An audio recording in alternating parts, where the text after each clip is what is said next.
Baik, perkenalkan nama aku Muhammad Ahmad Akmal, biasa dipanggil Akmal. NIM 3 digit terakhir aku 136. Aku dari Prodi Teknologi Rekayasa Otomasi tahun angkatan 2025, Universitas Diponegoro. Oke, di video yang pertama tentang mesin-mesin listrik ya. Oke, di sini kita menggunakan notebook LM untuk membuat sebuah materi, yaitu tentang beberapa PDF. Ada 5 PDF materi.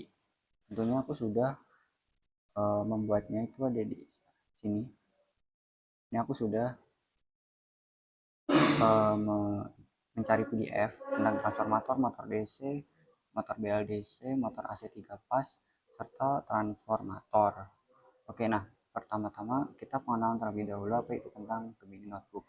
Nah, Gemini Notebook ini bisa kalian gunakan untuk membuat sebuah PPT, materi, dan video, dan sebagai halnya. Nah, yang pertama kita buat, habis itu, nah, di dalam notebook ini kita ganti aja, kita ganti praktikum mesin listrik. Di sini kita sudah mengganti judulnya tentang praktikum mesin listrik. Nah, oke. Di sini ada beberapa 3 bagian source. Pertama adalah sumber. Kita bisa mencarinya materi itu bisa langsung dari bagian sumbernya. Terus kemudian kita bisa ngapamnya lewat chat. Di situ kita dari studio untuk membuat beberapa ini yang kita inginkan, misalnya ringkasan audio, slide, serta video dan sebagai hal. Nah, di sini ada beberapa extension, tentunya notebook, salin, analisis, dibagikan, serta setelan. Aku di sini menggunakan akun Pro ya. Nah, oke. Di sini aku bisa tambahkan sumber. Ini aku upload file. Terus aku bisa ya, langsung open. Nah, ini kita bisa mencarinya sumber di sini ya. Terus kita yang pertama kita buat materi aja, satu aja. Ini tidak perlu. Nah, di sini buatkan saya materi tentang struktur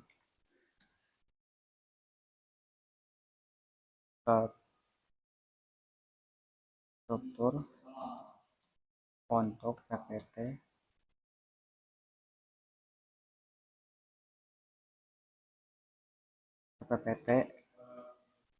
tentang materi transformator.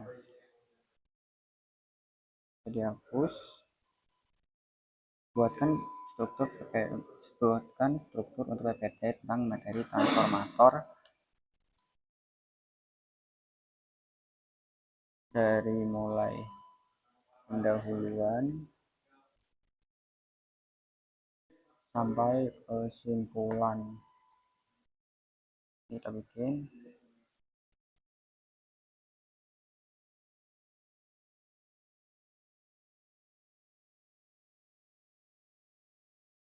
Nah, ini kan waktunya nggak lama ya, kita skip aja guys.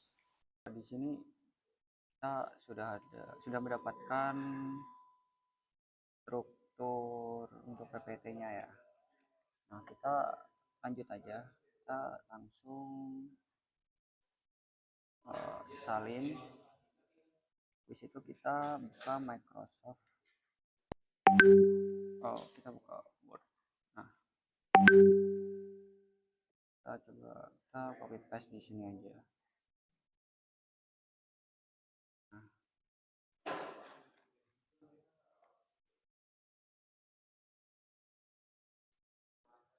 di sini kan ini aku saja karena nggak penting. Kita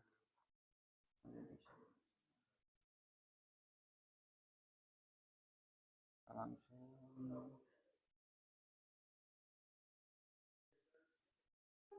langsung di bagian ini. Oh sorry, kita langsung di copy, kita masuk ke bagian slide.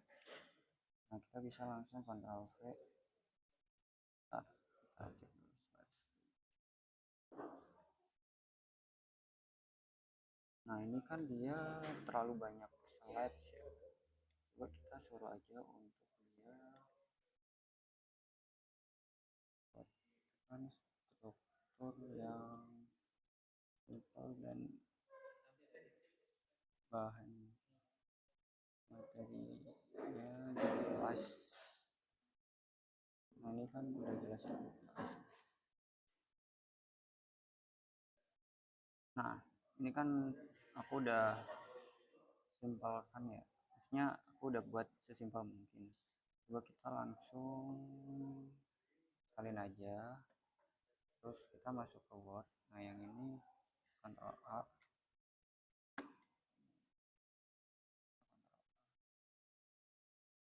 terus kita Ctrl V,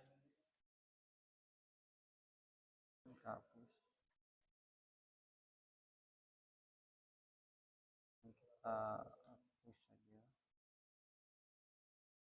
ini,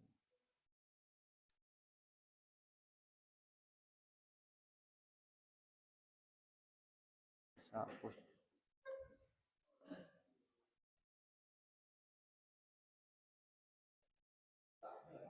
Jadi tinggal copy aja, terus kita masuk ke dalam fitur patch. Nah apakah dia masih kepotong? Coba kita, ini kan trafo yang aman. Oke kita cek sebelah sini ya, benar, kita langsung buat aja. Nah untuk estimasi waktunya itu biasanya agak lama, tergantung sinyal. Kita coba ini, kita aktifkan, kita skip aja ya. Ini kan kita sudah ini ya, untuk materi slide PPT nya udah ada. Nah sekarang coba kita pakai keringkasan ini, tolong buatkan audio penjelasan tentang transformator buat aja. Terus ini kan sudah ya. Nah terus kita juga buat ringkasan video, presentasikan simulasi bagaimana transformator itu bekerja. Ini juga akan memproses kita memahami teknologi transformator, prinsip kerja, komponen, dan klasifikasi, itu judulnya. Nah, kemudian di slide kedua itu di sini adanya tentang pengertian apa itu trafo, terus fungsi utama. Nah di sini fungsi utama trafo itu bisa digambarkan sebagai transfer daya listrik, kemudian sistem komunikasi, pengaturan tegangan. Nah transfer daya listrik itu seperti memindahkan energi listrik antar sirkuit secara efisien pada efisiensi yang sama. Nah, yang kedua itu sistem komunikasi. Sistem komunikasi digunakan secara ekstensif dalam sirkuit elektronik, frekuensi, radio, dan video.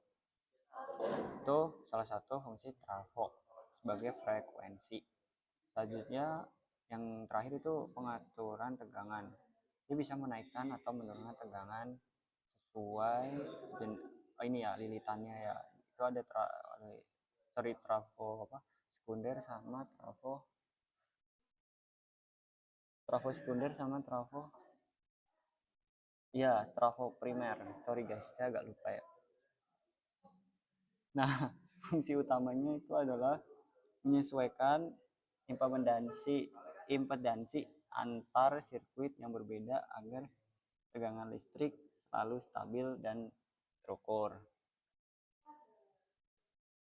Nah tadi kan aku udah jelasin semuanya. Nah kita balik lagi ke pengertian dasar. Pengertian dasarnya itu komponen elektronik krusial yang menstruktur perpindahan tenaga listrik memutar sirkuit melalui fenomena induksi elektromagnetik. Seperti itu. Nah, ini adalah bagian-bagian dari trafo. Nah, trafo itu menggunakan hukum Faraday. Gaya listrik yang melewati garis lurus tertutup berbanding lurus dengan perubahan flux magnet terhadap waktu. Jadi listriknya itu akan memutar di sini sehingga dia menyebabkan elektromagnetik. Nah, inputnya itu ada di sini. Terus dia ada bagian katalis. Terus ini bagian transfernya. Nah, dia menyalurkan flux. Nah, ini adalah bagian sekunder. Jadi ini penentu. Yang ini primer, yang ini sekunder. Seperti itu. Nah, ini trafo yang biasa ditemukan di tegangan tinggi. Nah, di tegangan tinggi itu ada beberapa bagian. Itu adalah kumparan trafo. Terus yang kedua inti besi, yang ketiga minyak trafo. Nah, fungsinya minyak trafo itu sebagai bahan isolasi cair peredam panas. Jadi trafo itu menghantarkan, bisa menghasilkan energi panas ketika tegangan itu sangat tinggi. Nah, fungsi dari cairan itu seperti oil, itu fungsinya buat meredam kepanasan tersebut. Jadi dia fungsinya buat mendinginkan. Dia anggap aja kayak oli mesin lah, seperti itu. Dia sebagai pelumas dan juga sebagai pendingin. Kalau misal dia tidak ada oli mesin, maka kalau di mesin itu terjadi gesekan. Nah, gesekan itu akan menyebabkan besi menjadi memuai sehingga akan menyebabkan ini ya, baret pada pinggiran piston itu akan baret. Yang keempat itu adalah basing. Terus yang kelima tankinya. Nah, ada di sini. Tadinya yang slide kelima. Di sini ada dua perbedaan, Ada transformator step up dan step down. Nah, kalau transformator step up itu difungsikan sebagai penaik tegangan. Nah, jadi sekundernya itu dia lebih banyak ketimbang primer. Terus kalau step down itu dia primernya lebih banyak ketimbang sekundernya, seperti itu. Nah, selanjutnya ini ada tentang rugi histeresis, rugi arus eddy, rugi flux bocor, dan rugi tembaga. Jadi misal dayanya dia 100% daya input daya, dia akan kebuang seperti ini. Terus yang ini adalah output daya praktisnya, seperti itu. Dia ada 4 rugi ya. Yang ketujuh yang terakhir. Nah, trafo itu ketika kita bisa tahu bahwa itu trafo, itu kita bisa lihat dari, bisa disebut dengan tower ya, atau transmisi. Nah, jadi cara kerjanya itu tuh dari pembangkit kemudian masuk ke transmisi. Nah, biasanya itu dari pembangkit itu energinya gede.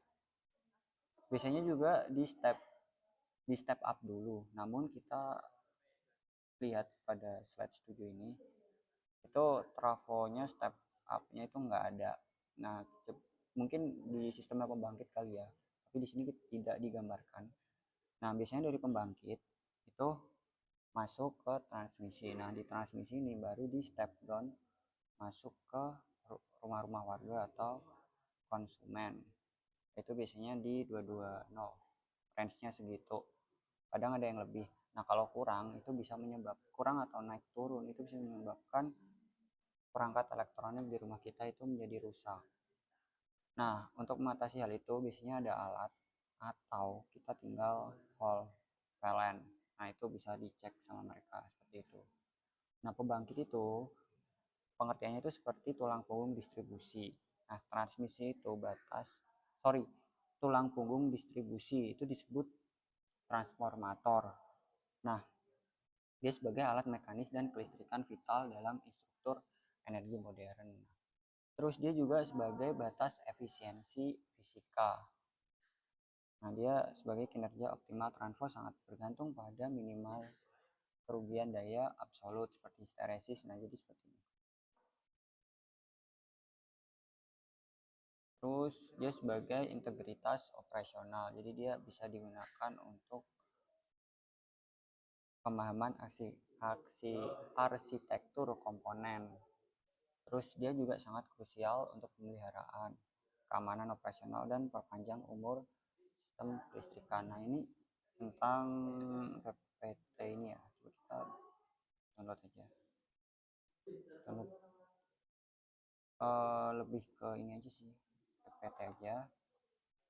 Terus coba kita dengarkan nih. Coba Anda lihat keluar jendela sejenak. Atau, bayangkan saat Anda sedang berjalan menyusuri trotoar di sore hari. Ya, rutinitas biasa. Tepat. Nah, tepat beberapa meter di atas kepala Anda, menggantung sebuah kotak besi besar di tiang beton. Kotak itu berdengung pelan. Dan sebagian besar dari kita bahkan tidak pernah meliriknya 2 kali kan? Betul sekali. Padahal kotak itu berisi puluhan liter cairan yang begitu panas hingga bisa merebus air. Ia menahan tekanan energi yang cukup besar untuk, menguapkan sebatang pohon dalam sekejap mata. Apa sebenarnya impedansi itu dalam bahasa visual yang bisa dibayangkan? Oke, bayangkan Anda sedang sangat haus. Oke, saya haus. Lalu Anda mencoba minum air langsung dari selang pemadam kebakaran yang sedang menyembur dengan tekanan primer. Ia tidak diam. Karena sifatnya bolak-balik, ia mengubah arah puluhan kali dalam 1 detik. Nah, untuk suaranya kita skip aja karena kita tidak ada visualisasi. Nah, coba kita masuk ke materi transformasi ini 5 menit ya. Ini bisa kalian. Oke, halo semuanya. Pernah kepikiran gak sih gimana caranya jutaan watt energi listrik yang super mengerikan dari pembangkit listrik ujung-ujungnya bisa jadi sangat aman buat dicolok ke stop kontak di sebelah kasur kalian? Maksudku, itu kan energi yang luar biasa besar ya, tapi kok bisa jinak gitu aja? Nah, di bahasan kita kali ini, kita bakal bongkar habis-habisan sebuah mekanika rahasia semacam jembatan tak kasat mata yang bikin kehidupan modern kita ini jalan terus dengan aman. Percaya deh, ini bukan sihir, tapi murni rekayasa teknik yang, wow, jenius banget. Jadi, sebelum kita melangkah lebih jauh, kita harus mulai dari satu pertanyaan krusial. Sesuatu yang jujur aja, sering banget kita anggap remeh. Gimana ceritanya, listrik dari pembangkit yang dayanya masif banget, yang bisa ngidupin pabrik-pabrik raksasa itu, bisa dipakai buat ngecas ponsel cerdas kalian tanpa bikin HP itu meledak berkeping-keping. Logikanya kan ngeri ya? Nah, jawabannya ternyata ada pada sebuah perangkat yang diam-diam kerja keras siang malam di sekitar kita. Coba deh lihat gambar ini. Gila kan ukurannya? Skala transformator di pembangkit listrik ini beneran mengintimidasi. Gede banget. Tapi, justru karena ukurannya yang raksasa ini, dia bisa bertindak sebagai pahlawan kita. Alat ini tuh ibarat satpam atau katu pengaman utama buat seluruh jaringan listrik. Merekalah penjaga gerbang pertama yang mastiin energi buas dari turbin pembangkit bisa dijinakkan, dikelola, dan akhirnya dikirim lewat kabel tegangan tinggi yang ngebentang di seluruh penjuru negeri. Oke, sekarang masuk ke bagian pertama. Mengenal sang pengatur listrik ini. Kita bakal bedah anatominya satu persatu. Kalau kita belah trafo ini, hal pertama yang bakal kalian temuin adalah kumparan trafo. Bentuknya kayak kawat-kawat tembaga yang dililit rapi banget dan dilindungi sama bahan isolasi. Biasanya semacam karton khusus atau pertinex, biar nggak korslet. Nah, ini dia nih bagian jeniusnya. Jumlah lilitan kawat di sini itu nggak sembarangan. Jumlah lilitan inilah yang secara absolut nentuin seberapa besar tegangan dan arus listrik yang bakal keluar di sisi sekunder nanti. Ibaratnya, rasio lilitan ini adalah resep rahasia buat ngontrol tegangannya. Terus, lilitan tadi kan nggak mungkin cuma ngambang di udara ya kan? Makanya ada yang namanya inti besi. Tapi perhatian deh, ini bukan balok besi utuh yang solid loh. Inti besi ini sengaja dibikin dari lempengan-lempengan ferromagnetik tipis yang disusun berlapis-lapis. Kenapa repot-repot dibikin berlapis? Tujuannya ternyata buat mandu aliran energi atau flux magnetik dengan super mulus dari satu sisi ke sisi lain. Sekaligus, ini tuh trik pinter buat mencegah energi terbuang sia-sia jadi panas, gara-gara yang namanya arus pusar atau eddy current. Ngomong-ngomong soal panas, bayangin aja berurusan sama energi segede itu. Pasti panasnya ekstrim banget kan? Nah, disinilah sistem pendinginnya masuk. Komponen-komponen tadi itu direndam utuh di dalam tangki yang isinya minyak trafo khusus bermuatan hidrokarbon. Minyak ini punya peran ganda yang luar biasa loh. Pertama, dia jadi pelindung atau isolator listrik yang super kuat biar tegangannya nggak bocor. Dan kedua, dia bertindak sebagai cairan pendingin yang muter terus buat ngeredemin panas yang mendidih di dalam tangki itu. Cerdas banget kan? Nah, sekarang kita masuk ke bagian kedua yang paling seru. Gimana sih simulasi jembatan tak kasat mata ini bekerja secara nyata? Oke, aku pengen kalian benar-benar fokus ke simulasi ini. Coba ikutin arah panahnya. Di sisi kiri, kita punya kumparan primer. Pas arus listrik bolak-balik atau arus AC masuk ke kumparan kiri ini, tunggu dulu. Kalau kalian perhatiin, arusnya nggak ngalir langsung ke kumparan sekunder di sebelah kanan loh. Beneran nggak ada kabel yang nyambungin mereka berdua. Sama sekali nggak nyentuh. Terus gimana energinya pindah? Jadi gini, arus AC tadi nyiptain medan magnet yang dinamis banget di dalam inti besi. Nah, flux magnetik inilah yang berjalan ngelewatin bingkai besi itu ke arah kanan. Begitu medan magnet yang berubah-ubah ini nabrak kumparan sekunder, secara ajaib dia nyiptain tegangan baru di sana. Boom, energinya sukses ditransfer murni lewat jembatan magnetik yang nggak kelihatan ini. Biar nggak pusing, mari kita pecah keajaiban fisika ini jadi 3 langkah gampang. Langkah pertama, arus AC masuk ke kumparan primer dan bikin perubahan arus yang terus-menerus. Langkah kedua, fisika mulai beraksi lewat hukum Lorentz. Arus tadi langsung nyulap inti besinya jadi semacam elektromagnet yang hidup dan berdenyut. Dan langkah ketiga, hukum Faraday ngambil alih. Hukum ini mastiin kalau flux magnet yang berubah-ubah tadi bakal mancing atau menginduksi aliran listrik baru. Makanya, tiba-tiba aja lilitan sekunder punya listrik baru dengan tegangan yang udah disesuaikan dan pastinya aman buat dipakai. Lanjut ke bagian 3, pengendali tegangan berbeda. Kita bahas yang namanya step up dan step down. Rahasia buat ngendalin jembatan energi tadi tuh ternyata sangat elegan dan simple. Cuma dengan ngotak-ngatik jumlah lilitan kawat sekunder, kita bisa nentuin hasil akhirnya. Kalau kita pakai transformator step up, lilitan sekundernya dibikin jauh lebih banyak dari yang primer. Hasilnya, tegangannya melonjak drastis. Ini cocok banget buat ngirim listrik jarak jauh antar kota, biar energinya nggak habis di jalan. Sebaliknya, transformator step down seperti gardu di dekat rumah kalian, punya lilitan sekunder yang lebih sedikit. Tugasnya, ya buat nyusutin energi monster tadi jadi cuma 220 volt aja. Jadi, kalian bisa nonton TV atau ngecas HP dengan tenang tanpa takut ada kembang api di kamar kalian.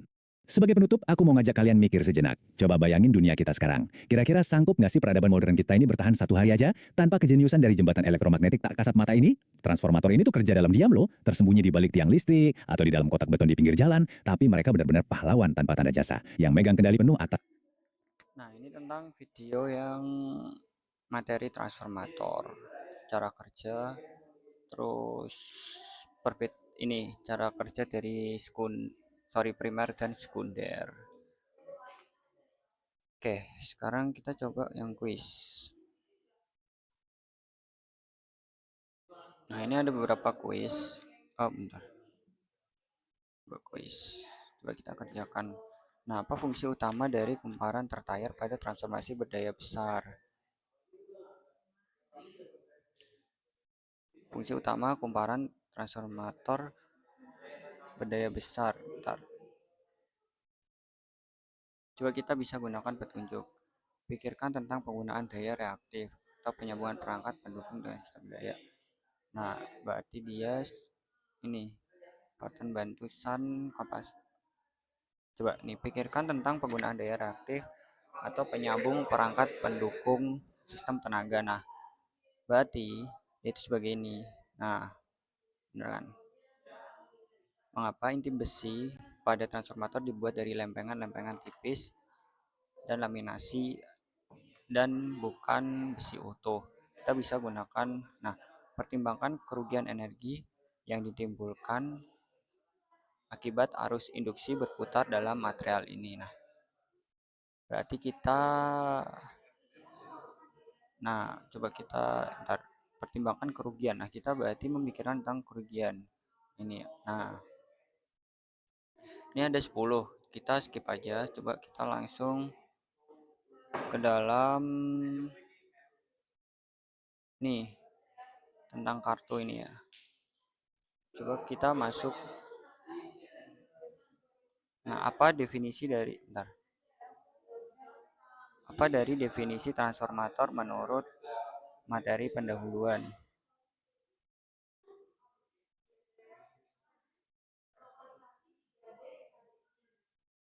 Nah, komponen elektronik yang digunakan untuk mentransfer listrik benar. Nah, perpindahan tenaga listrik pada transformator bisa dilakukan melalui mekanisme elektromagnetik. Ya benar. Nah, seperti itu. Karena di sini ada 65 jadi kita skip aja. Nah, coba kita buka peta transformatornya. Nah, di sini petanya. Itu misal dari transformator itu bisa dibuat di overview transformator, terus teori medan magnet, transformator 1 pas, transformator 3 pas, transformator pengukuran, dan auto transformator dan jenis-jenis umum. Jadi transformator itu bisa dibagi beberapa hal yang banyak. Ini juga bisa dibagi lagi, ini juga bisa dibagi lagi. dia juga bisa dibagi lagi. Nah, jadi transformator itu sebenarnya banyak banget seperti itu. Nah, kita lanjut ke ini ya. Ini karena transformator sudah, berarti kita lanjut ke motor DC. Oke, kita lanjut. Kita ke bagian kontaktor. Nah, kita di sini langsung copy paste saja bagian ini.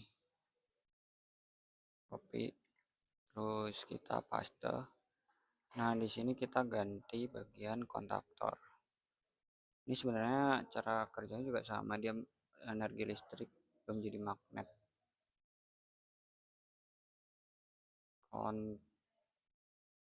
Kontaktor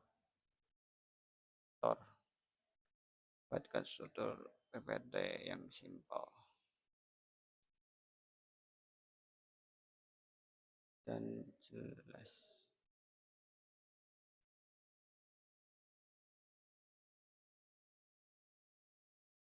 Nah, kita bisa buatkan di sini. Nah, dia akan mengambil materi dari sini secara otomatis seperti itu. Nah, ini tunggu dia mulai promnya selesai. Oke, ini kan sudah ada ya. Coba kita copy paste aja ya. Ini buat yang transformator. Nah, ini buat yang kontaktor. Ini coba kita copy paste aja di Microsoft. Kita langsung enter aja bagiannya. Ctrl V. Nah, untuk bagian ini kita hapus saja. Ini kita hapus. Bagian ini kita hapus.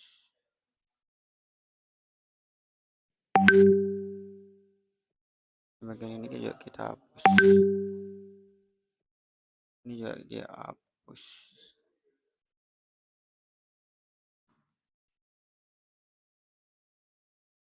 Nah, ini juga dihapus.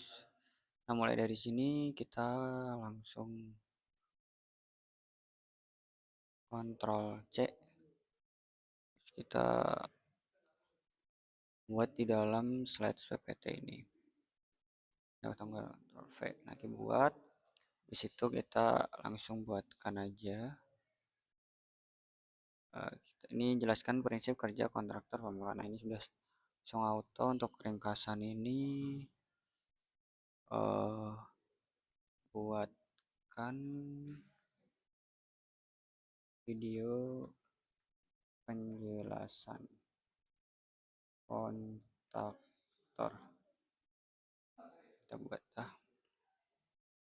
karena ini untuk PPT juga masih memproses.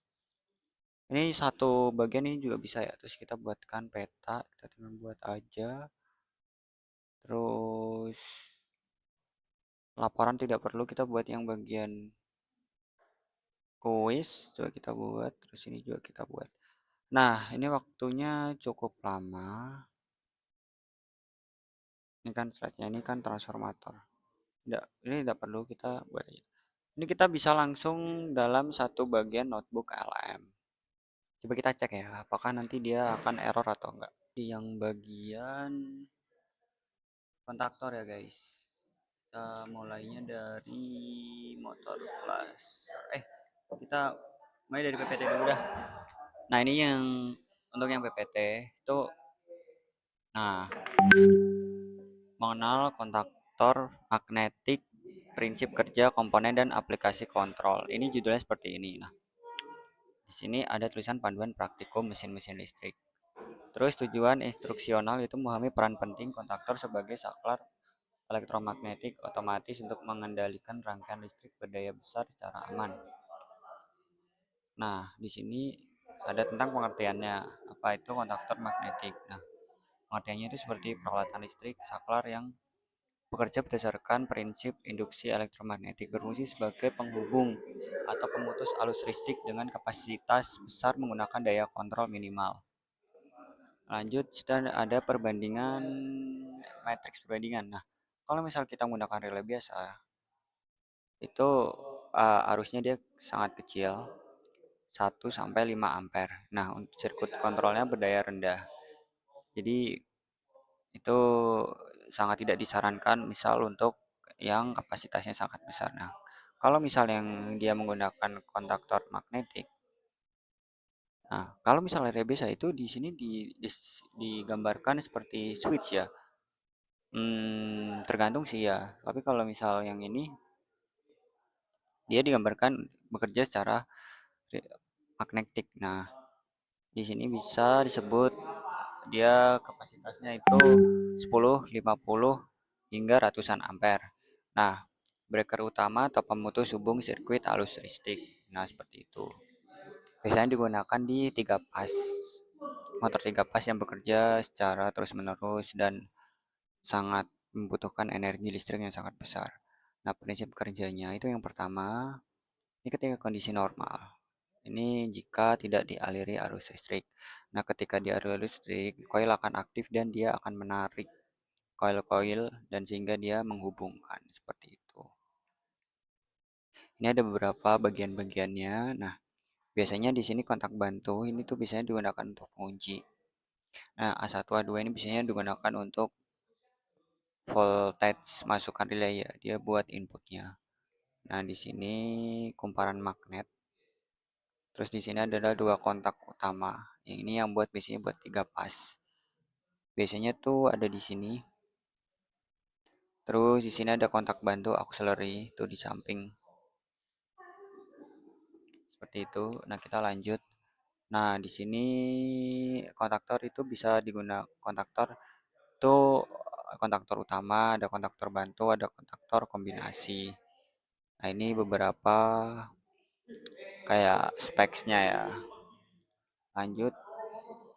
Nah, di sini ada kayak fungsinya ya. Nah, fungsinya itu untuk keamanan operator tinggi, terus otomatisasi sistem, terus kontrol jarak jauh, biasanya yang ada wifi-nya ya. Atau yang biasanya udah terkoneksi sama Modbus itu bisa aja. Terus ada juga sistem interlock keamanan. Nah, di sini skematiknya, di sini ini kontrol daya, yang ini kontrol. Saya lupa ini kontrol apa. Nah, yang di sini itu fungsi kontaktor tuh ada di sini, seperti itu. Dia sebagai pengunci, ntar dia akan mutus.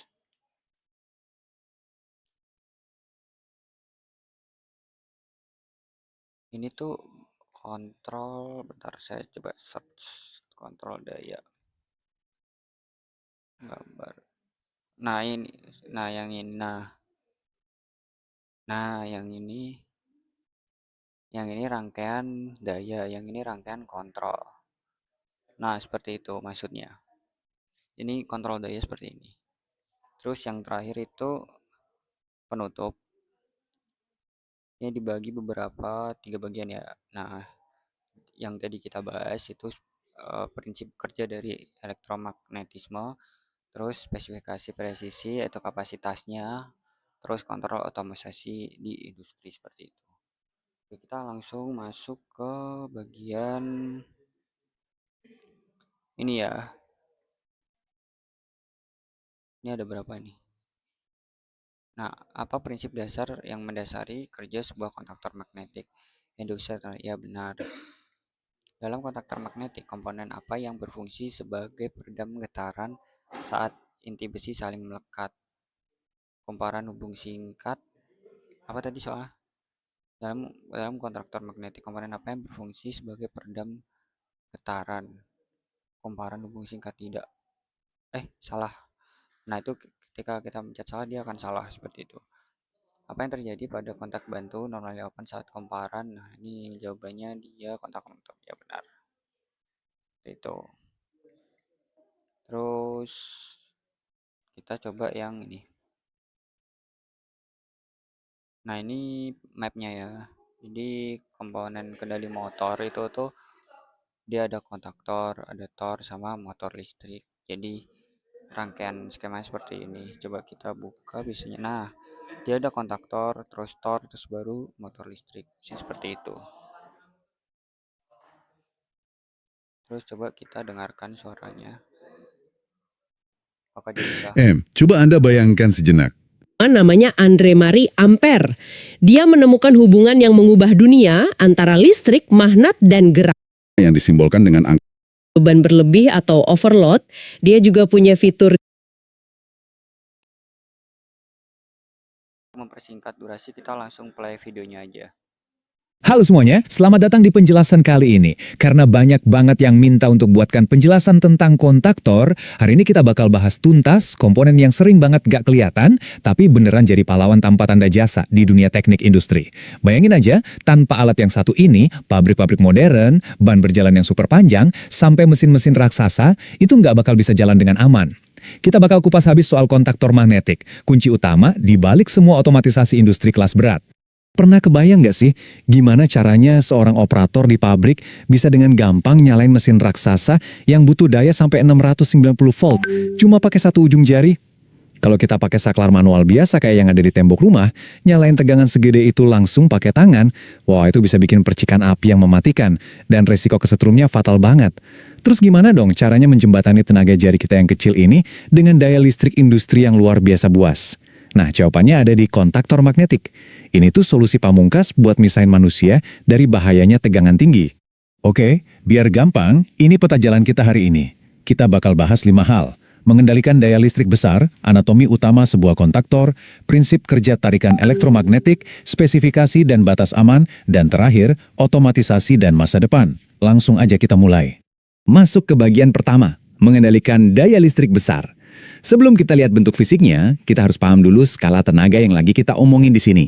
Kalau kalian udah ngulik dunia elektronik dasar, pasti udah hafal banget sama yang namanya relay kan? Nah, kontaktor ini pada dasarnya adalah relay tapi versi raksasa. Ibaratnya binaragawan di dunia komponen listrik.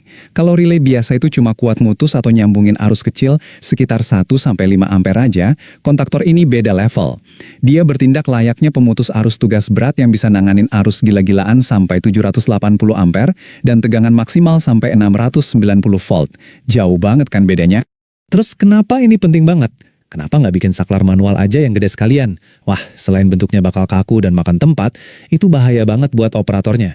Dengan kontaktor, kita bisa ngilangin bahaya itu sepenuhnya. Tegangan tinggi bener-bener dijauhin dari manusia. Operator cukup duduk santai di ruang kontrol yang aman, neken satu tombol kecil yang dayanya rendah, dan kontaktor di kejauhan sana yang bakal ngambil alih semua beban beratnya. Bener-bener bikin instalasi kelistrikan jauh lebih aman. Sekarang bagian 2, anatomi utama sebuah kontaktor. Karena kita udah tahu betapa kuatnya alat ini, yuk kita bedah anatominya sedikit. Coba perhatiin deretan baut logam di fisiknya. Tiap skrup itu punya penomoran yang sama persis sama diagram skematik abstrak yang sering kita lihat. Ada A1, A2, terus ada angka 1-6. Ini tuh ibarat bahasa universalnya orang kelistrikan yang bikin teknisi dimanapun gampang ngerangkai sistem serumit apapun secara sistematis. Secara garis besar, kalau kita bedah, ada 3 komponen inti yang fungsinya beda-beda. Pertama, ada kumparan magnet atau coil. Biasanya ditandai dengan A1 dan A2. Bagian ini yang bakal nerima tegangan pemicu. Kedua, ada kontak utama. Kodenya angka 1-6. Ini semacam jalan tol utama buat daya raksasanya lewat. Dan yang ketiga, kontak bantu. Kodenya angka belasan atau puluhan, kayak 1314 atau 2122. Nah, kontak bantu ini bukan buat daya gede ya, melainkan buat nanganin logika dan kontrol dari sistemnya. Di dalam kontak utama dan bantu tadi ada 2 sifat dasar yang pasti kalian udah sering dengar. Normally open atau NO dan normally closed atau NC. Gampangnya gini, pas kontaktor lagi diam atau normal, jalur NO itu kebuka atau terputus, sedangkan jalur NC itu nutup atau tersambung. Tapi, begitu kontaktor ini diaktifkan, crack, terjadi aksi mekanis yang super tepat. Jalur NO bakal langsung ngebanting nutup buat ngalirin arus, sementara jalur NC bakal ketarik kuat dan ngebuka jalurnya. Gerakan buka tutup yang instan ini yang jadi nyawa dari seluruh operasi kendali mesin industri. Kita lanjut ke bagian 3. Prinsip kerja tarikan elektromagnetik. Gimana sih proses tak kasat mata ini bisa bikin saklar berat gerak? Semuanya balik lagi ke fisika induksi elektromagnetik. Bayangin aja urutan ceritanya gini. Langkah pertama, kita kasih aliran listrik ke terminal kumparan, si A1 dan A2 tadi. Langkah kedua, begitu arus masuk ke lilitannya, boom. Seketika muncul medan magnet yang kuat banget di inti besinya, bikin dia jadi magnet buadan. Langkah ketiga, gaya magnet ini langsung narik paksa jangkar besi yang nyambung ke kontak-kontaknya. Gara-gara tarikan inilah, kontak NO yang kebuka tadi ngebanting nutup, dan kontak NC yang nutup malah ketarik ngebuka. Selama kumparannya tetap dikasih listrik, posisinya bakal ketahan terus di situ. Ibaratnya pembagian kerja yang sempurna. Jari kita itu cuma bertindak sebagai otaknya aja, lewat tombol tekan berdaya kecil. Pas kita pencet, dia cuma ngirim arus super kecil buat ngebangunin raksasanya. Nah, magnet di dalam kumparan kontaktor inilah yang jadi ototnya. Dia yang lakuin kerja fisik kasar buat narik plat logam tebal penghubung daya tinggi itu. Yang bikin tambah seru adalah waktu kita ngelihat sistem pengkabelannya bekerja secara utuh. Pas saklar ditekan, sirkuit kecil langsung ngasih daya ke koil. Detik itu juga, koil bikin medan magnet dan narik 3 kontak utama secara barengan. Arus raksasa dari sumber utama langsung nyebrang melintasi kontaktor buat nyalain bebannya. Di sini emang contohnya lampu, tapi aslinya di lapangan beban ini bisa berupa motor, kompresor pabrik yang gedenya seukuran mobil. Masuk ke bagian 4, spesifikasi dan batas aman. Mesin industri kan dirancang buat nyala non-stop. Tapi apa yang kejadian kalau toleransi kelistrikannya ngawur? Perlu dicatat, ini adalah angka ajaib buat umur panjang sebuah kontaktor, 85-110%. Kontaktor itu dirancang spesifik buat mentolerir suplai tegangan kerja di rentang itu. Kalau spesifikasi koilnya 220 volt, ya kalian harus pastiin tegangannya stabil di kisaran persentase tadi, biar komponennya nggak hancur. Nah, kalau tegangannya kelewat tinggi dari 110%, masuk akal kan kalau kumparannya bakal kepanasan terus rusak? Tapi siap-siap, kan ada fakta yang benar-benar berlawanan sama intuisi kita. Ngasih daya yang terlalu rendah, misalnya di bawah 85%, ternyata sama merusaknya. Coba bayangin, kalau tegangan ke koilnya kurang, tarikan magnetnya jadi loyo. Akibatnya apa? Jepitan di kontak-kontak utamanya jadi kendor. Dan waktu logam yang dialiri arus raksasa nggak menjepit dengan kenceng, itu bakal bikin loncatan percikan bunga api yang panas banget. Percikan ini nggak cuma bikin rusak kontaknya, tapi bisa memicu kebakaran fatal. Jadi lucu ya, energi yang terlalu lemah lah yang justru sering jadi musuh paling mematikan buat kontaktor. Dan akhirnya bagian 5, otomatisasi dan masa depan. Di sini nih puncaknya. Setelah ngerti cara kerjanya, kita bakal lihat gimana kontaktor ini buka jalan buat sistem otomatisasi pabrik raksasa. Cuma sekedar saklar cetek-cetek. Kalau dirangkai, mereka bisa bikin logika tingkat lanjut tanpa perlu disentuh manusia. Lewat kontak bantunya.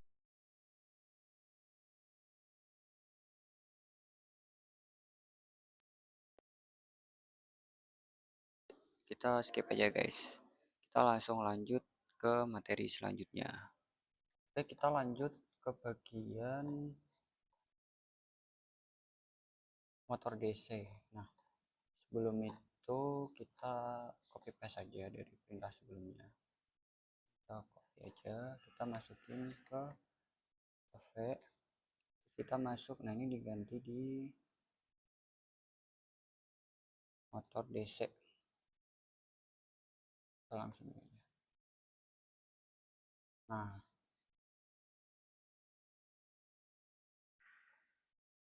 kan kita sudah beberapa dari sumbernya ya.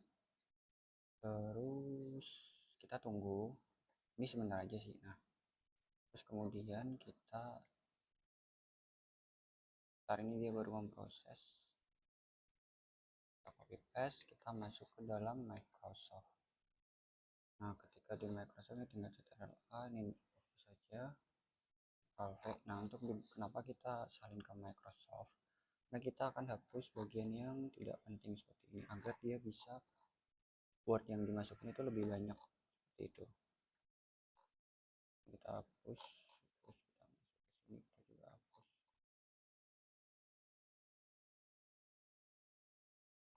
Nah, ini kan 3 komponen apa aja yang termasuk di motor DC. Jadi kita hapus. Nah, nanti kita akan jelasin juga motor DC sama bedanya motor DC sama BLDC di bagian sini. Kita bikin ke slides, terus kita V. Nah, ini tambahkan judul tiap slide. Oke, kita buat aja, buatkan ringkasan audio yang jelas, durasi 2 menit karena ini sebelumnya sampai banyak ya. Terus kita masuk ke dalam ringkasan audio, buatkan ilustrasinya dari materi PPT. Nanti dia akan mengambil dari materi PPT. Kita masuk ke dalam kuis, kita buat aja, kita masuk ke dalam kartu. Nah, untuk ini laporan sama infografis sama tabel data kita tidak perlu. Nah,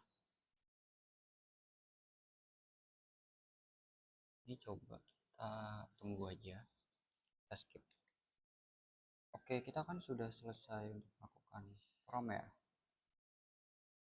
Nah, di sini ada di balik motor ini ada, kita tunggu aja. Kita langsung bahas yang bagian PPT. Nah, bagian PPT itu ya seperti PPT pada umumnya itu ada judul. Nah, apa itu judulnya? Teknologi motor DC, prinsip kerja, komponen, dan karakteristik. Oke, nah tujuan di sini adalah memahami cara kerja motor DC dalam mengubah energi listrik searah menjadi energi mekanik gerak untuk berbagai aplikasi industri dan harian. Seperti itu, guys. Nah, kemudian kita masuk ke slide kedua.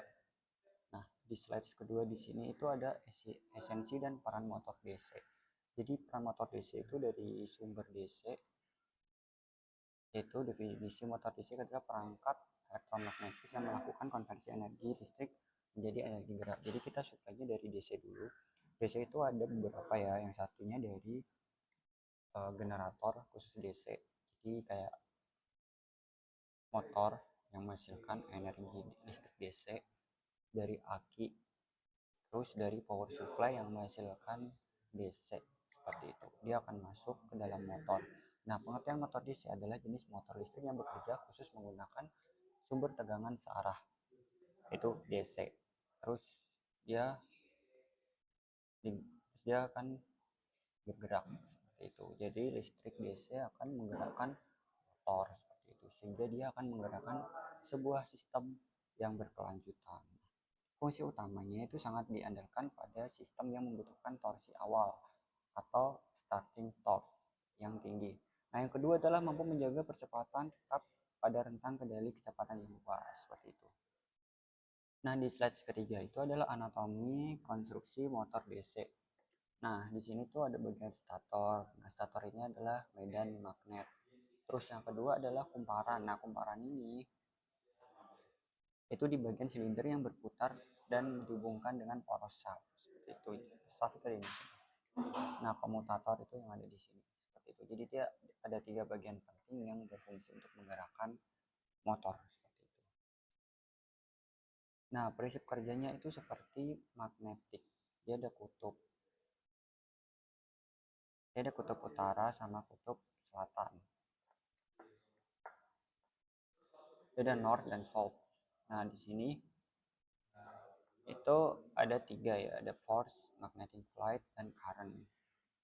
Jadi dia bekerja sesuai ilmu fisika seperti itu. Terus, nah ini untuk persamaan gaya dan torsinya. Untuk gaya mekanik yaitu sama dengan F sama dengan I kali B kali A bagian ya. Terus dan sin konstan. Terus torsi putaran umum itu T sama dengan ini rumusnya KT dikali kali A. Nah, torsi sebanding dengan arus jangkar dan flux magnetik seperti itu. Nah, klarifikasi motor DC berdasarkan penguat medan. Jadi motor DC penguat terpisah dan motor DC penguat tersendiri. Jadi dia ada 2 bagian. Nah, di sini tuh ada beberapa bagian yaitu motor shunt, motor seri, dan motor kompor. Apa itu motor shunt? Kumparan medan paralel dengan kumparan motor. Kecepatannya praktis, konstan, dan stabil, cocok untuk peralatan mesin dengan beban awal rendah. Kalau motor seri yaitu motor dengan kumparan motor memberikan torsi awal yang sangat besar, tetapi kecepatannya menurun tajam saat beban naik. Nah, kalau misalnya motor kompor itu dia dari seri dan shunt memiliki kombinasi torsi awal yang baik dan kecepatan kerja yang stabil seperti itu. Jadi kalau seri itu dia di awal. Nah, kalau shunt itu awalnya dia kalau dilihat dari grafiknya itu dia atas, kemudian dia konstan ya seperti itu. Jadi ya dari beban rendah dulu. Nah, kelebihan dan tantangannya, kelebihannya itu pengendalian kecepatan yang sangat presisi dan fleksibel. Terus tantangannya harga relatif lebih mahal dari motor AC seperti itu. Karena motor DC itu dia berbeda dengan motor AC prinsipnya, karena dia hanya membutuhkan tegangan searah. Kalau AC kan dia bolak-balik seperti itu.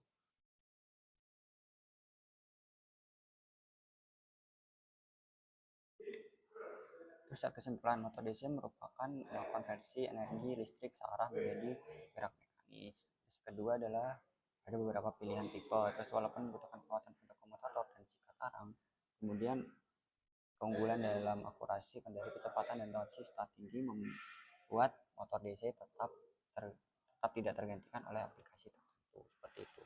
Jadi dia tetap ada yang namanya brush. Nah, fungsinya brush itu untuk menyalurkan energi seperti itu. Nah, brush. Dia ada gambarnya ini. Brush motor DC. Nah, dia itu ada di samping-samping. Nah, dia ada seperti ini. Mana ya untuk? Nah, dia seperti ini. Ini brushnya. Jadi menyalurkan energi itu dari sini. Ini tuh arang. Jadi dia akan berkorban. Terus kalau misalnya dia udah habis, motor tidak akan bekerja dan kita cukup menggantinya. Selanjutnya kita masuk ke dalam flash motor ya, quiz motor.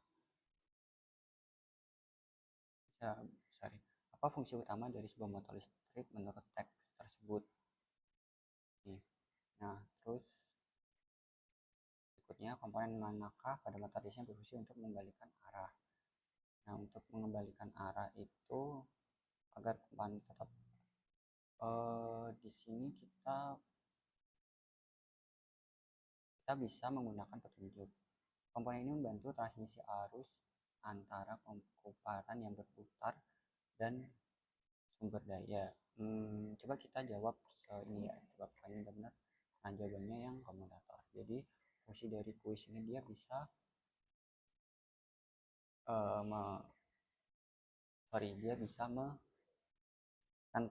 membenarkan mana yang salah dan mana yang benar seperti itu. Nah, komutator itu berada di tengah sini. Komutator itu yang ada di sini.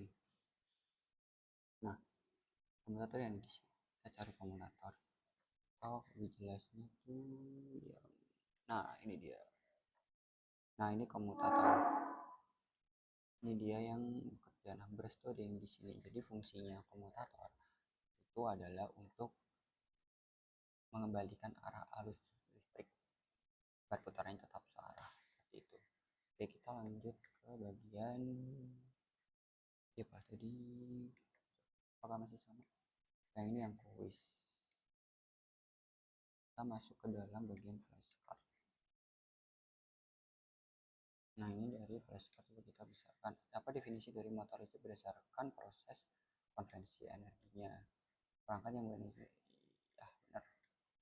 Motor DC memerlukan suplai tegangan searah pada dua bagian utama, yaitu komponen jangkar dan coba kita benar dan motor DC bagian tidak berputar disebut. Coba kita jawab salah ya. Nah, salah.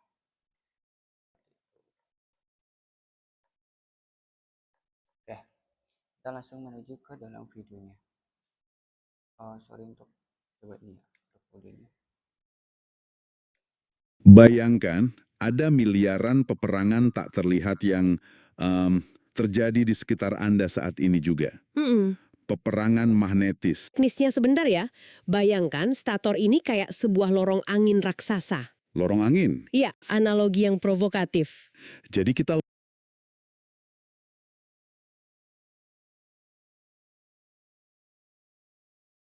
Halo semuanya, selamat datang di sesi bedah materi kita. Hari ini kita bakal ngupas tuntas sebuah teknologi super klasik.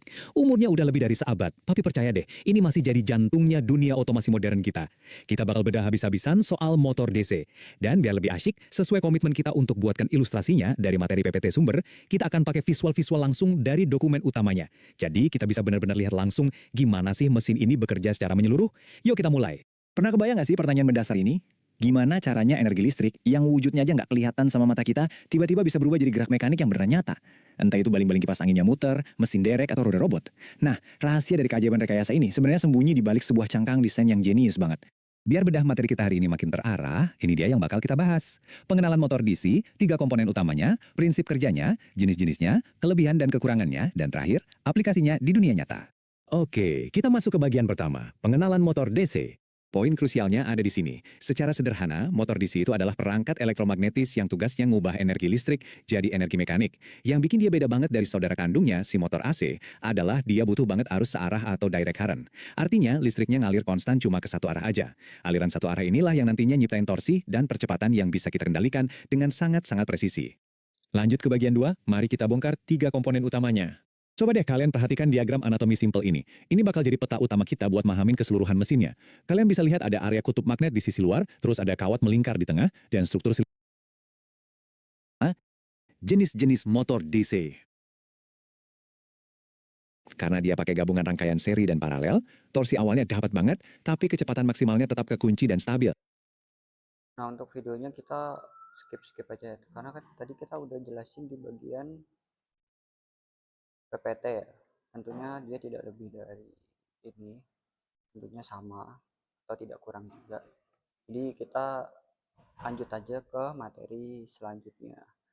Nah, materi selanjutnya kita akan bahas di bagian BLDC. Jadi kita lanjut ke bagian motor BLDC ya.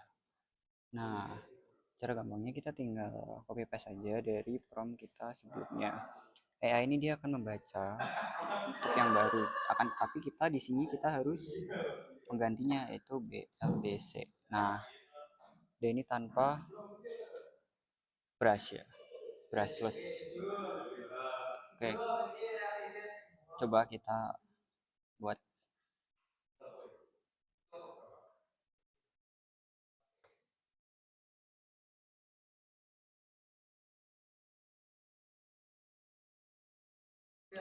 Nah, di sini sudah ada beberapa slides ya. Oke, kita langsung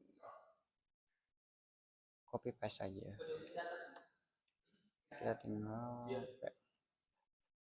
nah, nanti kita hapus. Kita hapus saja, kita masuk ke sini, kita hapus. Terus kita hapus.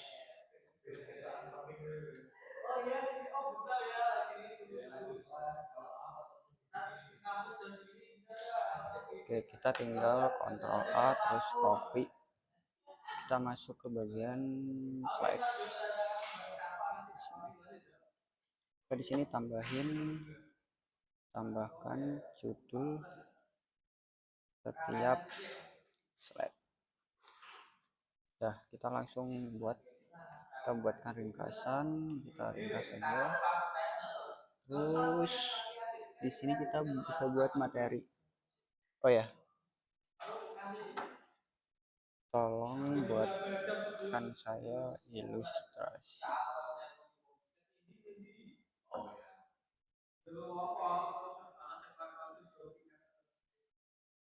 Ilustrasi.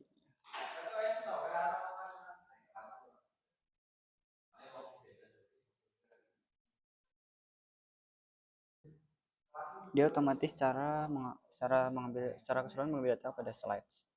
Kita buat oke, kita petakan, kita buat kartunya, terus kita buat kuis. Oke, ini ada 4.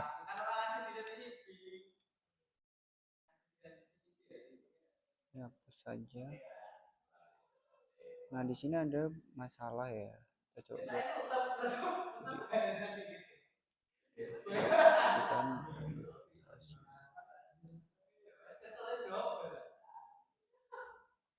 nah, ini cukup memakan waktu yang begitu lama ya. Kita skip aja. Oke, kita lanjut aja ya. Di sini kan kita sudah generate sebuah PPT. Nah, di sini ini ada salah satu dari logonya universitas. Oke. Nah, karena aku juga memakai PDF dari mereka untuk sebagai bahan ini ya, mencari contoh materi. Nah, di sini itu judulnya adalah mengenal motor BLDC yaitu brushless. Jadi dia tanpa brush seperti itu. Nah, yang pertama itu sama konsepnya seperti motor DC pada umumnya.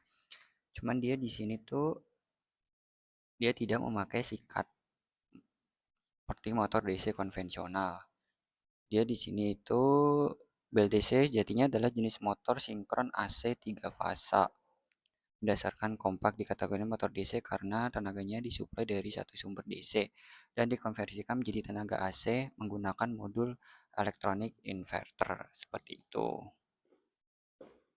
Perbedaan utamanya, motor DC konvensional, motor BLDC tidak menggunakan sikat dan komutator mekanis untuk mengalirkan listrik, melainkan menggunakan kontrol elektronik presisi berbasis inverter seperti itu guys. Jadi dia ada inverternya atau ada chipnya. Jadi misal dari sumber DC dia masuk ke inverter, kemudian dia dikonvert ke AC seperti itu. Nah, komponen utama motor DC itu dia ada namanya stator. Itu dia akan diam. Kemudian dia akan ada rotor. Terus dia ada sensor halnya. Terus dia ada kontrolernya berupa inverter. Seperti itu. Singkatnya seperti itu guys. Nah, prinsip dan cara kerja motor BLDC itu yang pertama dia menciptakan medan magnet atau stator di mana arus listrik mengalir melewati belitan stator sehingga menghasilkan medan magnet. Terus yang kedua, dia akan ini komutasi elektronik. Jadi dia masuk ke dalam pengontrol elektronik inverter, mengukur kapan arus mengalir ke masing-masing belitan 3 fasa stator. Terus yang ketiga, dia interaksi magnetik. Medan magnet berputar pada stator berinteraksi dengan magnet permanen pada rotor, menghasilkan gaya yang memaksa rotor berputar. Terus yang terakhir yang keempat itu umpan balik presisi. Sensor hal mengirimkan presisi motor ke controller sehingga controller kapan tahu akan mengalirkan fasa arus berikutnya seperti itu. Ada 7 slides. Nah, klarifikasi jenis motor BLDC. Dan dia itu ada in running BLDC motor dan ada out running BLDC motor. Nah, yang in running itu dia ada konstruksi rotor magnet pada dalam stator. Karakteristiknya itu sangat efisiensi dalam membuang panas lewat casing. Nah, performanya itu cocok untuk aplikasi kecepatan tinggi pada RPM tinggi. Dia bisa digunakan buat motor listrik seperti itu. Nah, untuk konstruksinya, motor luar berputar mengelilingi motor stator yang diam. Maksudnya motor listrik itu kayak motor atau mobil listrik seperti itu. Memiliki jumlah kutub magnet lebih banyak, terus menghasilkan torsi jauh lebih besar dan besar pada kecepatan rendah. Nah, di sini ada beberapa kelebihan dan kekurangannya. Kelebihannya itu efisiensi tinggi, umur pakai yang panjang, terus torsi dan kebisingan yang rendah. Terus yang kekurangannya itu biaya awal yang tinggi, kompleks kontrol dan suhu dan tegangan. Selanjutnya kesimpulan. Nah, kesimpulannya itu dia ketahanan fisiknya. Dia penghilang sikat, arang mekanis, memutus rantai keausan, menawarkan umur pakai yang panjang. Terus yaitu dia memiliki juga kontrol kecerdasan. Terus dia kinerjanya maksimal seperti itu guys. Nah dia coba kita buka ke dalam kuisnya ya. Berdasarkan materi, motor BLDC diklarifikasi sebagai motor apa? Nah ini dia bisa dibuka. Nah seperti itu. Bagaimana cara motor BLDC mengunggah arus DC menjadi arus tegangan AC? Nah dia di sini menggunakan seperti itu. Terus kita coba yang nih BLDC map. Nah ini mapnya seperti ini.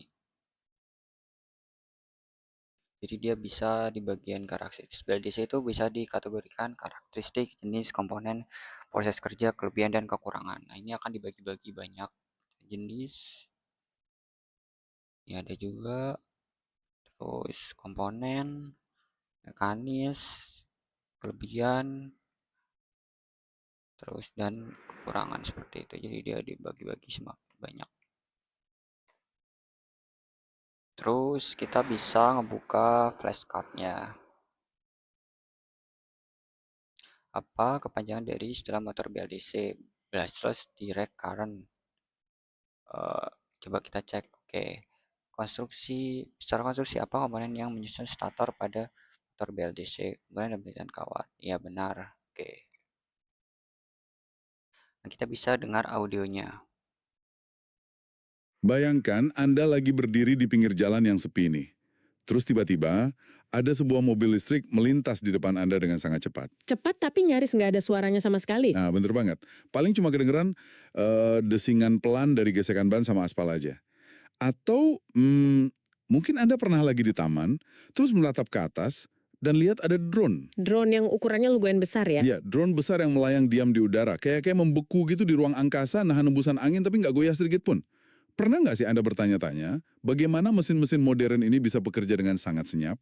Senyap tapi tenaga dan presisinya itu luar biasa. Tepat.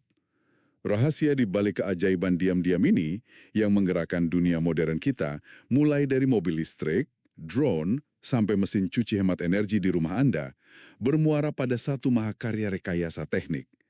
Hari ini, di sesi penelusuran mendalam kita bakal membongkar kotak hitam teknologi Menciptakan medan magnet yang berputar di dalam stator secara artifisial atau buatan. dibikin secara elektronik. Betul. Di makalah ITS itu dijelaskan proses kerjanya terbagi dalam 7 langkah. Tapi intinya, ini terjadi dalam 3 fase logis yang sangat cepat. Fase penciptaan, fase deteksi, dan fase reaksi. Bisa diperjelas dikit? Tentu, fase penciptaan itu saat arus masuk ke kumparan stator. Lalu fase deteksi, sistem harus tahu persis di sudut mana magnet rotor sedang berada. Biar nariknya pas ya. Nah, iya. Dan terakhir fase sensor Hall. Oke, gimana cara matanya ini melihat? Dalam desain BLDC standar, biasanya ada 3 buah sensor Hall ditanam di stator. Mereka dipasang terpisah pada sudut Untuk di bagian menonton video. Halo semuanya, selamat datang di sesi teardown kita hari ini. Kita bakal ngebongkar sebuah perangkat keras yang super luar biasa, yang secara harfiah jadi jantung utama dari revolusi kendaraan listrik modern.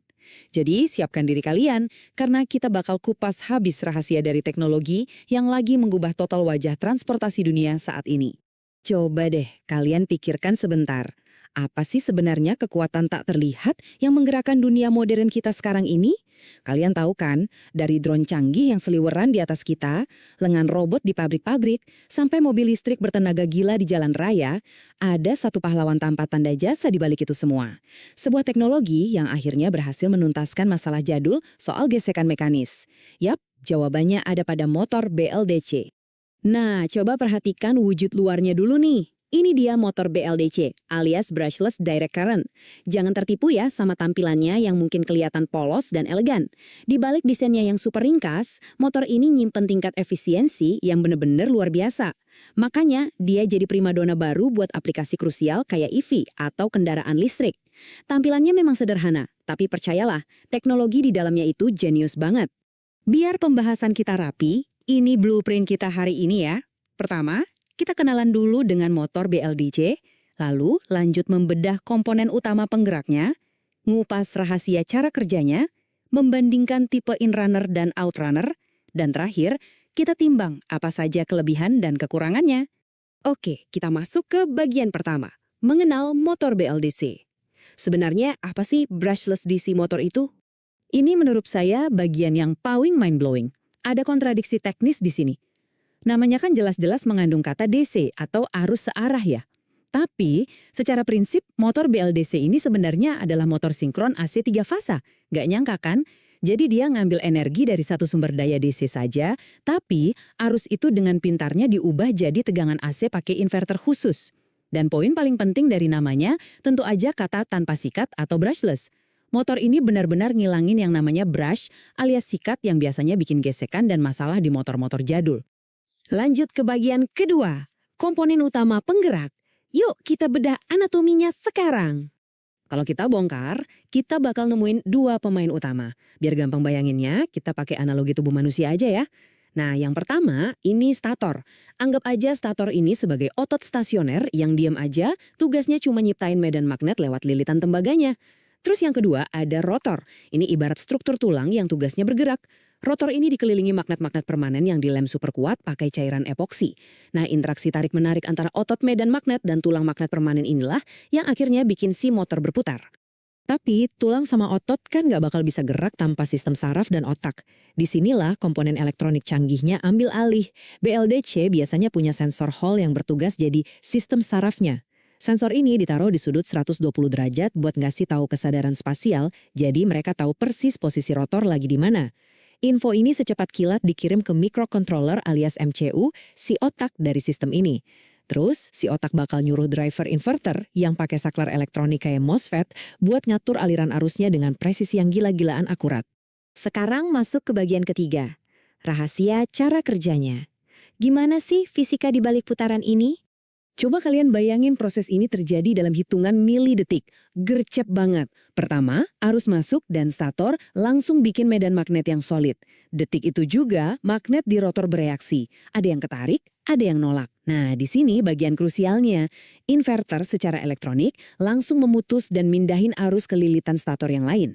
Efeknya, kayak ada gaya tak kasat mata yang terus-terusan mancing si rotor buat ngejar medan magnetnya. Sambil rotornya ngejar, sensor ngelapor ke MCU dan MCU mindahin lagi arusnya ke lilitan berikutnya. Siklus kucing-kucingan ini terjadi berulang-ulang tanpa henti. Hasilnya, sebuah putaran konstan yang luar biasa mulus. Masuk ke bagian keempat, inrunner versus outrunner. Mari kita lihat. So, setelah kita bongkar habis-habisan teknologi ini, muncul satu pertanyaan besar buat kalian pikirin.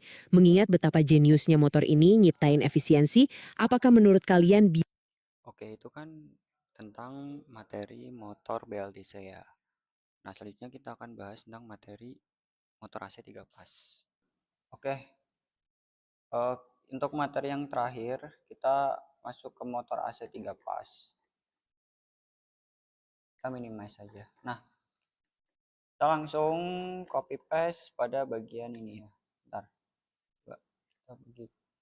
Kita copy. Oke. Di sini kita tulis motor 3 pas.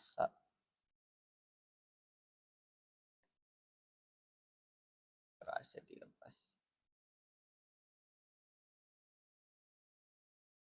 Nah, biasanya untuk prom ini sih agak cukup singkat ya. Jadi kita tidak perlu menunggunya lama.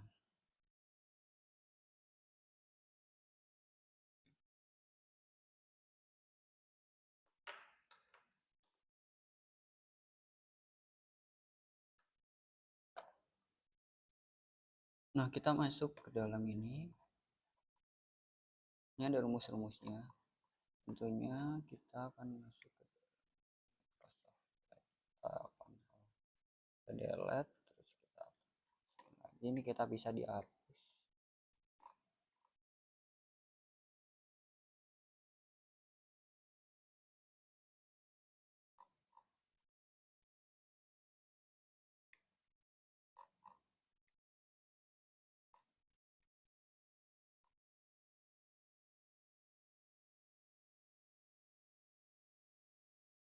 Kita bisa Ctrl A, terus C.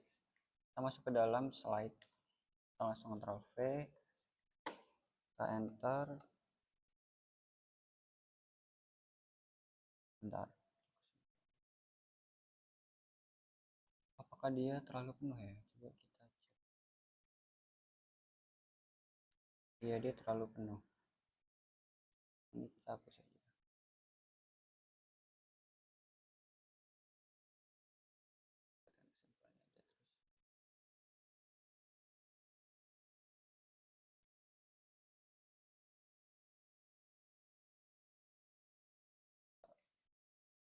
Buat kita bisa buatkan ringkasan audio max 2 menit. Terus kita bisa buat video simple dan minim durasi. Terus kita bisa buatkan peta, kita kartu bisa, terus kita kuis. Untuk tiga ini kita tidak perlu. So, untuk mempersingkat durasi kita bisa skip. Oke, kita lanjut. Sebelum kita mau masuk ke kuis dan ini, kita sebelum itu masuk ke motor dulu, PPT. Nah, ini tuh Sebenarnya semua motor itu kan sama cara kerjanya, yaitu dari listrik ke prinsip ke penggerak. Namun di sini kita berbeda sumber. Yang tadinya DC berubah menjadi AC, yang tadinya DC berubah jadi mekanik. Yang ini adalah motor DC 3 pas. Jadi dia harus supply 3 fasa seperti itu. Nah, judulnya di sini motor AC 3 fasa. Konstruksinya itu ada prinsip kerja dan pengasutan start delta. Oke, slide selanjutnya adalah, nah di sini memanfaatkan perbedaan fasa ilmiah tanpa komponen tambahan. Nah di sini tuh ada sinus ya. Itu konstruksi sangat kuat. Ini kelebihan ya. Terus efisiensi tinggi, ekonomis dan andal. Selanjutnya di sini ada autonomi fungsi dua komponen utama yang dipisahkan pada celah udara. Ini gap udaranya ya. Itu ada stator, ini statornya, yang ini adalah rotor seperti itu. Nah, rotor dan belitan atau bun rotor. Kalau biasanya kita benerin itu namanya ada di apa? Rewinding itu ya buat ini dia mau dikasih kuning-kuning lagi nih kumparannya ini. Belitan atau rotornya itu di rewinding lagi biasanya udah gosong ya. Kayak udah panas. Itu ada beberapa faktor. Nah, tentunya kita harus di rewinding. Gosong itu dia tidak akan bekerja semestinya. Dia akan menyebabkan short biasanya. Motor yang memiliki lilitan kawat tembaga yang sama dengan lilitan stator. Nah, ini adalah rotor sangkar tupai. Tersusun dari beberapa batangan logam yang dimasukkan ke dalam slot rotor yang dihitung singkat oleh cincin di kedua ujungnya. Nah, ini fasa, ini dia ada perbedaan fasa, cuman ini yang dimaksud 3 fase itu seperti ini. Jadi kalau misalnya sama sini nyambung, maka dia akan short seperti itu. Itu bisa terjadi di dalam kumparan. Kumparan itu kan dia ada yang namanya lapisan. Lapisan itu kalau misal dia udah panas banget sampai dia gosong itu hilang, dia menyebabkan short. Atau bisinya putus itu juga akan menyebabkan short karena dia bekerjanya tidak stabil. Iya, dia akan menyebabkan ini MCB trip. Rantai reaksi gaya Lorentz dan kebutuhan absolut akan slip. Nah, rantai reaksi gaya Lorentz ini itu pertama adalah input arus 3 fasa masuk ke dalam stator, terus medan putar tercipta medan magnet berputar pada kecepatan sinkron. Nah, selanjutnya itu adalah pemotongan, memotong, putar memotong dan konstruksi rotor. Nah, di sini ada GGL induksi menimbulkan arus induksi pada sirkuit rotor tertutup. Selanjutnya adalah gaya Lorentz dalam arus medan magnet menghasilkan gaya mekanis memutar motor. Nah, seperti ini. Ini ada rumusnya, rumus sinkron. Itu seperti ini, terus rumus slip juga seperti ini. Ini adalah kurva kritis dari lonjakan arus awal hingga kecepatan penuh. Seperti ini dia. Dia sampai masuk ke sini. Oke. Nah, ini ada pengasut start delta, strategi menjinakkan lonjakan arus start. Nah, di sini itu start, yang ini delta. Start itu anggap aja satu titik ini berkumpul, yang lainnya kita kasih supply. Kalau misal yang delta, semua titik ini akan tersuplai oleh 3 fasa seperti itu. Selanjutnya ini adalah arsitektur panel control mengendalikan dan melindungi mesin. Yaitu arus gerak forward reverse, dia bisa forward reverse, terus operasi run yaitu run jogging. Dia bisa mati nyala seperti itu. Terus jaringan pengaman wajib. Nah, pengaman wajib itu di motor itu harus ada MCB dan thermal overload relay. Jadi dia akan bekerja untuk menghentikan motor ketika dia terlalu overload. Isinya beban. Nah, karena motor 3 pas itu gede banget. Kalau misal kita kebutuhannya gede, itu akan gede banget. Itu sampai kilowatt gitu. Nah, kesimpulannya itu fisika fundamental untuk yang kita bahas tadi yaitu kinerja operasional dan ekosistem kontrol. Oke, kita bisa download yang PPT aja. Yang sebelumnya kita bisa download sih. Ini download PPT. Ini juga bisa di-download PPT.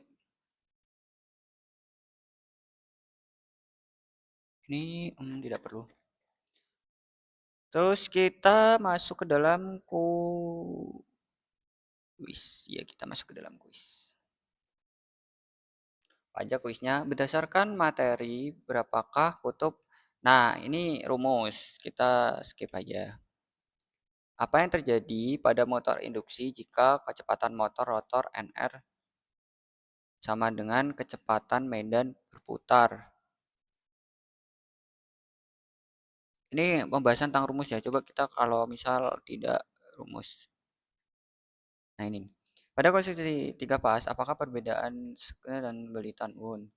Nah, ini di sini ada yaitu, nah ini jawabannya yang benar ya.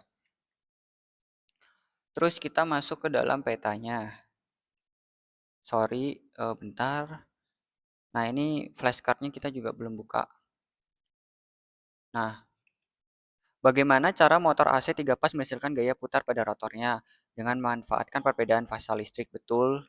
Terus mengapa motor AC 3 pas tidak memiliki komponen penambahan kapasitor? Karena berangkat langsung memutar. Ya, benar. Oke. Kita langsung masuk ke bagian nih mapnya ya. Jadi motor 3 pas itu kita bisa beberapa bagian: prinsip kerja, konstruksi, karakteristik operasi, keuntungan kerugian, metode pengasutan, dan rangkaian pengendali dan komponen pengaman. Nah, rangkaian pengendalinya itu bisa seperti contohnya mesin keren, dia ada forward, reverse, dan jogging. Terus kontrol permukaan, terus rangkaian run jogging, forward, reverse, start delta. Nah, kontrolnya itu ada banyak, yaitu ada MCB, thermal overload, switch, limit switch, terus selector switch. Nah, di sini juga biasanya ada yang namanya kontaktor. Itu juga berfungsi untuk pengamanan. Selanjutnya di sini kita bisa mendengarkan obrolan podcast. Pernahkah Anda berdiri di pinggir jalan, memperhatikan sebuah area konstruksi pencakar langit, lalu melihat sebuah derek raksasa di atas sana? Iya, yang tingginya mungkin puluhan meter di atas tanah itu kan? Betul, derek yang mengangkat balok beton seberat belasan ton, tapi kelihatannya kayak mainan Lego aja gitu. Sangat mulus pergerakan. Cuma sekitar 0,4 mm hingga 4 mm. Getaran dan perawatannya mendekati nol karena nggak ada yang bisa putus. Nah, untuk mempersingkat durasi kita langsung ini aja, bagian video. Halo semuanya, selamat datang di sesi eksplanasi kita kali ini. Sesuai fokus kita hari ini, yaitu simple dan minim durasi, kita bakal langsung kupas tuntas soal motor AC 3 fasa.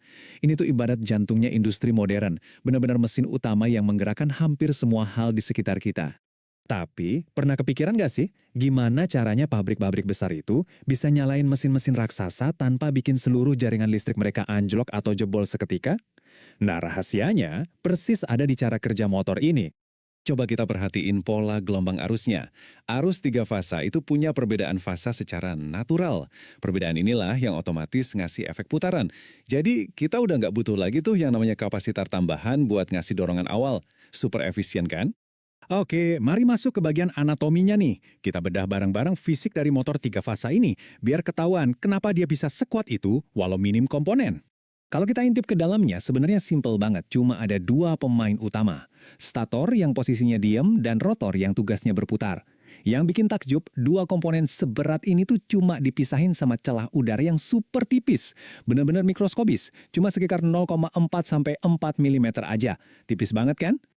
Sekarang kita geser dikit ke prinsip kerjanya. Gimana sih caranya bentuk yang sesimpel tadi bisa ngehasilin torsi atau tenaga putar yang luar biasa gede? Nah, konsep paling krusial di sini adalah yang namanya slip. Slip ini gampangnya adalah selisih kecepatan antara medan magnet di stator sama putaran si rotornya. Kenapa selisih ini wajib banget ada? Gini, bayangin kalau rotor sama medan magnetnya muter di kecepatan yang persis sama. Ralat, maksudnya kalau mereka muternya barengan tanpa ada selisih sama sekali, listriknya nggak bakal ngalir dan otomatis torsinya nol besar. Jadi selisih kecepatan ini tuh benar-benar nyawanya motor induksi. Terus kalau kita perhatiin kurva kecepatannya, ini tuh kayak menceritakan siklus hidup si motor pas pertama kali nyalain. Awalnya, dia butuh arus yang gede banget buat start, tapi torsinya justru rendah. Nah, tenaganya baru benar-benar memuncak pas nyampe kecepatan 80%. Habis itu, torsi sama arusnya bakal terjun bebas ke angka 0 pas kecepatannya udah benar-benar sinkron. Lalu apa untung ruginya? Kenapa sih motor jenis ini bisa mendominasi banget di dunia industri dan apa tantangan yang harus kita hadapin? Jawabannya cukup jelas dari komprominya. Di satu sisi kita dapat mesin yang tangguh banget, harganya murah, dan yang paling penting perawatannya minim. Tapi ya ada harga ada rupa. Kelemahannya kecepatannya agak susah buat diatur dan yang paling bikin deg-degan, lonjakan arus pas pertama kali dinyalain itu bisa tembus sampai 7 kali lipat dari arus normalnya. Gila kan? Masuk ke bagian pengendalian. Gara-gara potensi lonjakan arus yang gila-gilaan tadi, kita otomatis harus pinter-pinter ngerangkai dan ngejinakin mesin buas ini biar kelistrikan kita aman. Buat ngejinakinnya, ada dua jenis rangkaian sirkuit nih. Yang pertama, itu sambungan star atau bintang, di mana ujung-ujung kumparannya digabung ke satu titik netral. Terus ada juga sambungan delta, bentuknya persis kayak segitiga, yang nyambungin daya secara berurutan tanpa titik netral. Nah, buat ngakalin ledakan arus yang sampai 7 kali lipat tadi, solusinya tuh jenius tapi simple.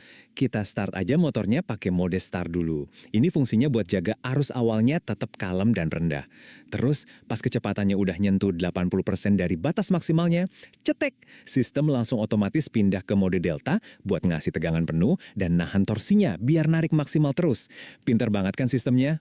Coba kita bawa konsep ini ke dunia nyata. Rangkaian ini adalah sirkuit buat ngatur putaran maju dan mundur, alias putar kanan dan kiri. Biasanya, sirkuit andalan ini dipakai banget buat ngendaliin mesin kren raksasa di industri-industri berat. Buat operatornya, cara pakainya simple banget, bener-bener dibikin praktis. Tinggal pilih arahnya mau kemana, terus tekan run kalau mau geraknya secara terus-terusan. Atau tekan jok buat gerakan pelan yang dorongannya cuma bentar doang. Tapi ingat, ada satu aturan emas buat keamanan mesin. Wajib banget tekan tombol stop dulu sebelum kita mau ngubah arah putarannya. Selanjutnya, kita bahas soal otomasi. Sistem kontrol penampung air atau pompa otomatis ini, otaknya cuma mengandalkan saklar pelampung aja. Sangat sederhana tapi sangat efektif. Semua prosesnya berjalan otomatis, dipicu sama posisi airnya. Jadi pas tangkinya kosong, pelampungnya bakal turun, nutup arus. Motornya pun langsung nyala dengan aman, pakai rangkaian start tadi. Terus ada relay penunda waktu nih, yang ngasih jeda bentar sebelum pindah otomatis ke delta, biar tenaga pompanya maksimal ngejar target. Terakhir, pas airnya udah penuh, klik pelampungnya ngebuka arus dan motor otomatis mati sendiri. Benar-benar sebuah mahakarya otomasi yang simple banget kan? Nah, kita udah bahas tuntas semuanya. Kalian sekarang udah paham tentang mekanisme intinya dan juga sirkuit kontrol krusial dari motor AC 3 fasa ini dengan cepat dan efisien. Pertanyaannya sekarang, dengan modal pengetahuan dasar ini, sistem industri raksasa macam apa nih yang bakal kalian rancang dan otomatisasi selanjutnya? Menarik banget buat dipikirin ya. Sampai jumpa di sesi berikutnya.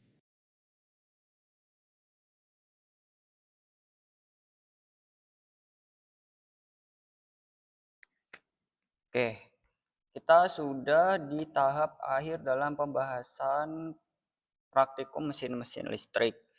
Jadi kita dari awal kan membahas tentang apa itu mesin-mesin listrik. Berarti kan ada keterkaitannya dengan listrik. Nah, dari yang kita bahas itu, misal yang pertama kita bahas transformator, kontaktor, motor DC, motor BLDC, sama motor AC. Nah, ini dia kan bekerja ketika ada listrik dan ketika kumparan itu dialirin listrik. Berarti secara keseluruhan yang kita pelajarin itu adalah yang namanya kumparan atau hukum Faraday. Itu ketika bekerja adanya arus listrik yang menghasilkan energi magnetik. So, praktikum kali ini kita selesai sampai di sini untuk pembahasannya. And have a good day guys. Bye-bye.